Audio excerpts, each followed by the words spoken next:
Hello students, our today's topic is real numbers, class 10.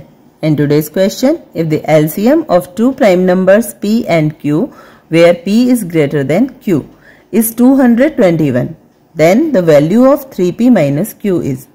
हमें किन्हीं two prime numbers p and q का LCM दिया हुआ है 221, जहां p q से ग्रेटर नंबर है और हमें वैल्यू फाइंड आउट करनी है 3p माइनस q की.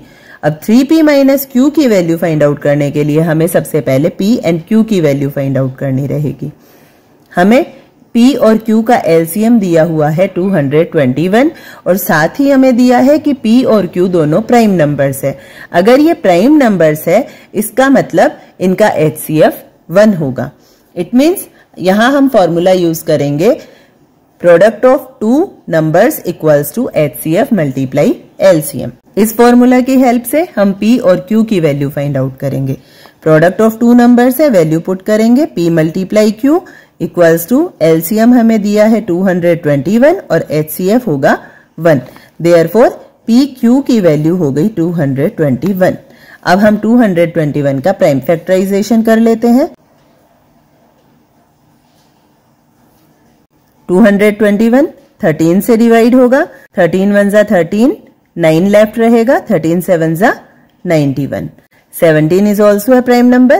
Then it will divided by 17. 17 1 जा 17.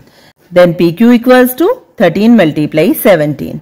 अब यहाँ हमारे पास और कोई ऑप्शन नहीं है. 13 और 17 दोनों ही प्राइम नंबर्स है, इन्हें हम और फैक्टराइज नहीं कर सकते. इट मीन्स P और Q की वैल्यू 13 एंड 17 ही होगी.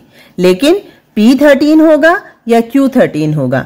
तो यहाँ क्वेश्चन में हमें दिया है कि P is greater than Q. It means P will be 17 and Q will be 13. अब हमें फाइंड आउट करना है 3P minus Q. 3P minus Q में जब हम P और Q की वैल्यूज पुट करेंगे then 3 multiply P is 17 minus Q is 13. Then 17 3s are 51 minus 13 and it will be 38. Therefore, answer C is the correct answer.